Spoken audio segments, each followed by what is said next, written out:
It's the oldest motorcycle race in the world. You can stand on the footpath and you could literally reach out and touch the riders going past at close to 200 miles an hour.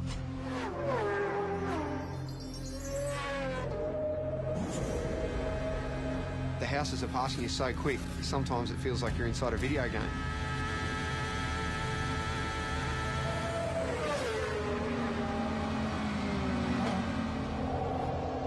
It's frightening. It's damn dangerous and it stresses me out.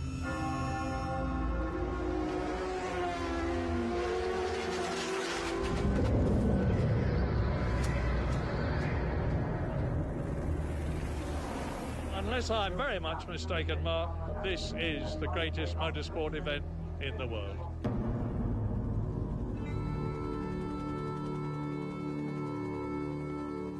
Between Ireland and Britain in the Irish Sea sits the Isle of Man. A sleepy tax haven for most of the year.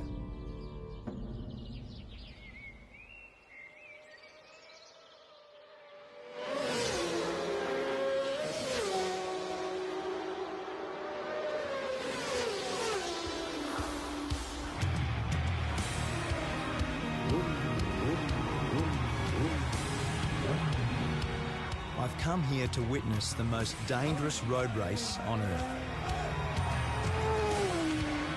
It's about 200 kilometres an hour, straight at the front here, absolute lunacy.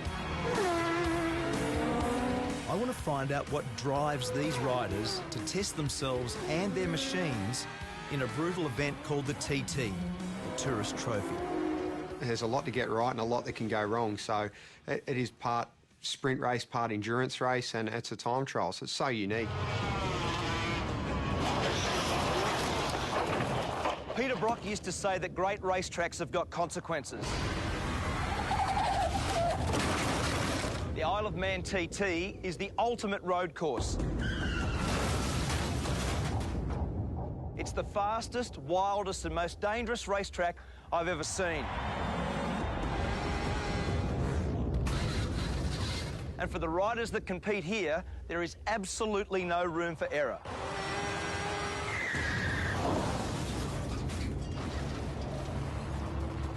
In its 104 years, 234 riders have died. It says on the back of your pass that motor racing is dangerous. This is dead set dangerous, isn't it? It is. It really is. It's frightening. Aussie rider Cameron Donald is one of over 200 starters this year. And when you add the fans, it's like an invasion. With Cameron is his girlfriend Karen, herself a keen motorcyclist. They've been planning for the race all year. So is this normal nervous start tension? Kind of is. Normally this is done the night before. Is it? Or late night last night, obviously? Usually we like to have this done the night before, everything, but by the time we finish, like 11 o'clock, it's just like, let's get out of here and worry about it tomorrow. So what's Karen's job in this world? Keep me calm. We were born without time, nameless in the young. Cameron grew up in Warrandyte in Victoria. It was his dad, Ken, who introduced him to the thrill of the two-wheeler. Lots of bike photos, not many other ones. Did consume a fair bit of time, didn't it? It did. It took up a lot of time.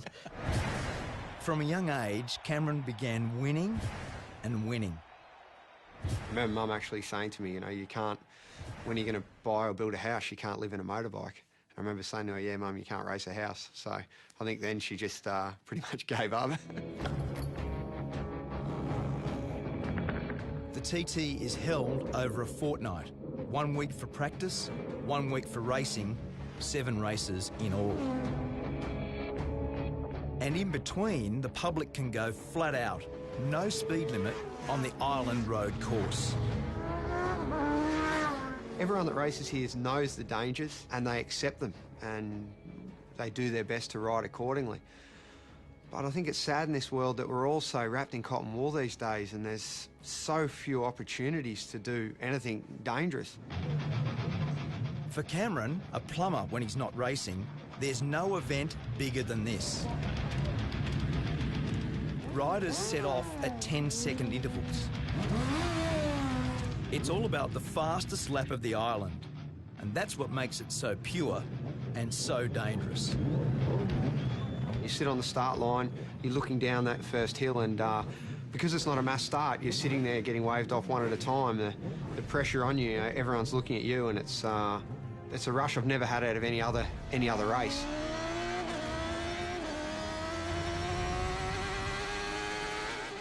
There's just so few events in the world where we can do such a thing, you know, where you can close off a road and race a motorbike around it. It's such a beautiful thing. 61 kilometres of public roads. Over 200 corners to be negotiated. Top speed, 330 kilometres an hour. This isn't a track. This is a country road. Like, let's not get this wrong. And it's fast. My friend and 5-times world champion Mick Doohan has come here for the first time. Sort of madness, you know. He's not racing, but on the parade lap, he got a taste of what it's like. First reaction. As soon as you saw the place, looked around, what was your first reaction? Yeah, I didn't need to come here to have that reaction.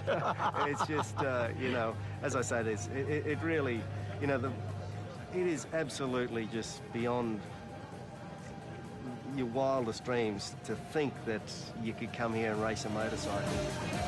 The race has always had its critics, but from the start, its danger was its attraction. Back then, racing was banned in England, and the island was the only place where there were no speed limits. The TT was born. The voice of motorsport, Murray Walker. You've got a great history here, haven't you? You've been how many years? First of all, let me say it's great to see a great Australian at a great race. Thanks. To answer your question, Mark, I first came here in 1925. I was born in 1923. My father won here. I don't know how many times I've been here. Many, many, many times. In his 88 years, Murray Walker has seen some very good riders. And impressing him this year is our Aussie rider, Cameron. He's got a good bike, he's got some good backing, and he's still got the most important race of the week to come. So maybe, hopefully, he'll get it done. Each time Cameron sets out is an exercise in courage.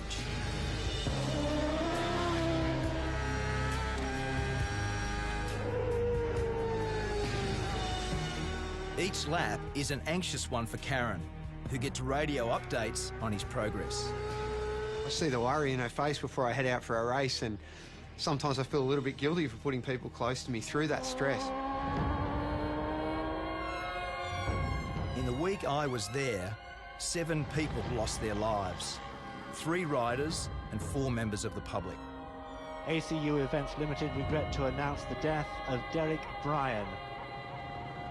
I've lost a couple of friends in my years racing at the Isle of Man, and I do think of them in the corners that they've fallen in, and where Dobbsy crashed is one of the most intense corners on the track.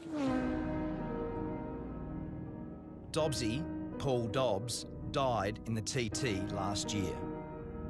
He lost his life to the sport that he loves, like, so. Just one of them, mate. Paul was buried on the island, leaving behind his wife and 2 daughters.